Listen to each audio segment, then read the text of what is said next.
زور بازو ازما شکوہ نہ کر سیاست سے کہ کوئی بھی قفس آج تک ٹوٹا نہیں فریاد سے۔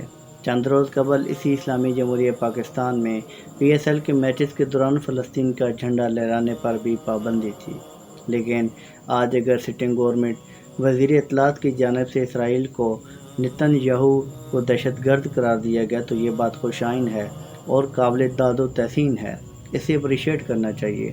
1000 ٹن اگر غذا فلسطین کی مدد کے لیے غزہ کے لوگوں کے لیے پہنچائی جائے گی تو یہ بات خوش آئین ہے، بلکہ پوری دنیا کے لوگوں کو، تمام اسلامی ممالک کو بھی یہ پیغام پہنچایا گیا ہے کہ آپ نتن یاہو کو ایٹ لیسٹ ظالم کو ظالم کہیں، اور یہ بات خوش آئین ہے، اس کو اپریشیٹ کرنا چاہیے۔ لیکن وہیں پہ میں نے دیکھا کہ بہت زیادہ لوگ اس بات پر بھی تنقید کرتے نظر آئے۔ وائے ناکامی متاع کارواں جاتا رہا، کارواں کے دل سے احساس زیاں جاتا رہا۔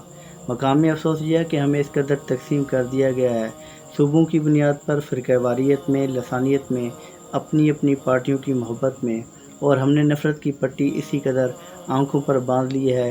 اگر کسی بھی دوسری جماعت جو آپ کی سوچ سے مختلف نقطہ نظر رکھتے ہیں، اگر وہ کوئی اچھا کام بھی کرتے ہیں تو ہم اسے اپریشیٹ نہیں کرتے، بلکہ تنقید کا نشانہ بناتے ہیں۔ تنقید ضرور کریں، لیکن تنقید برائے تعمیر ہو، تنقید برائے اصلاح ہو، تنقید برائے تذلیل نہ ہو۔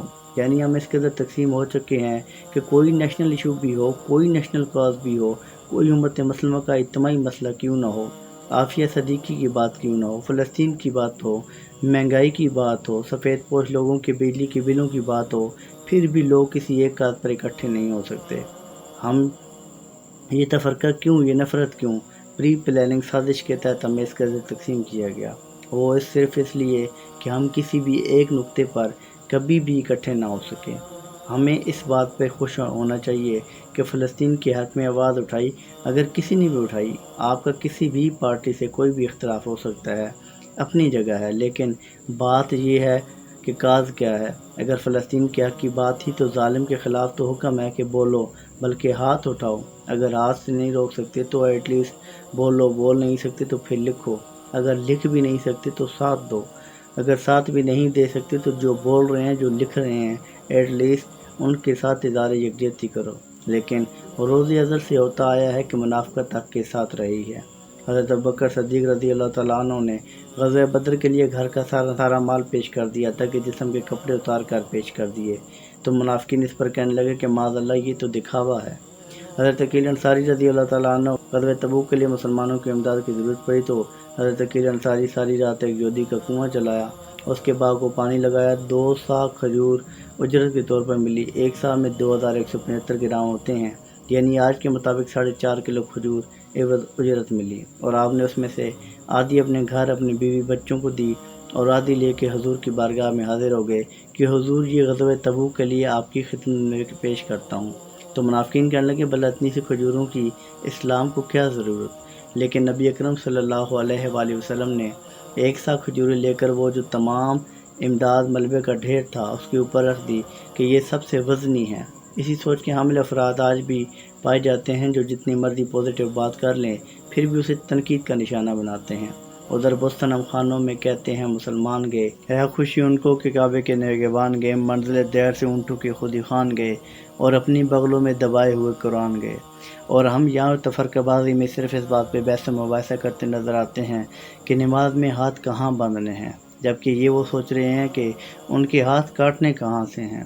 پھر آپ کو یہ پیغام دینا تھا، اگر بات نیشنل کاز کی ہو، تمام امت مسلمہ کی بات ہو رہی ہو، حق کی بات ہو رہی ہو، تو یہ مت دیکھا کرے کہ کون سی پارٹی کر رہی ہے۔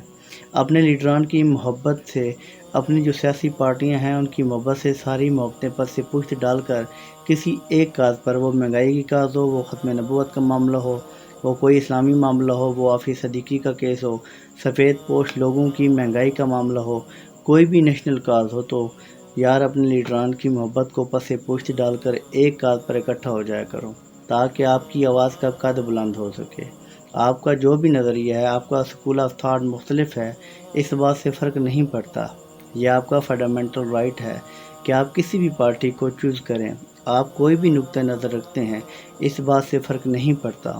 آپ کے نظریے کا میں احترام کرتا ہوں، لیکن جب کوئی ایسا معاملہ ہو جس پہ ہمیں متحد ہونے کی ضرورت ہو تو فرقہ مت پھیلایا کریں۔ یہ مصرع لکھ دیا کسی شوخ نے محراب و منبر پر، یہ نادان گر گئے سجدوں میں جب وقت قیام آیا۔ کچھ معاملات ہوتے ہیں جہاں کھڑا ہونے کی ضرورت ہوتی ہے۔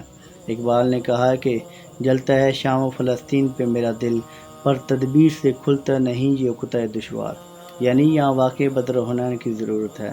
اللہ مسلمانوں کو وہ جو کھویا ہوا وقار، وہ جو متحد تھے، وہ جو ایک پرچم کے سائے میں رہ کر لڑتے تھے، وہ جنہوں نے دشت و دشت دریاب بھی نہ چھوڑے ہم نے، بحر ظلمات میں دوڑا دیے گھوڑے ہم نے، اور ٹل نہ سکتے تھے اگر جنگ میں اڑ جاتے تھے، پاؤں شیروں کے بھی میدان سے اکھڑ جاتے تھے، کوئی سرکش ہوا تو اس سے تو بگڑ جاتے تھے، تیغ کیا چیز ہے ہم توپ سے لڑ جاتے تھے۔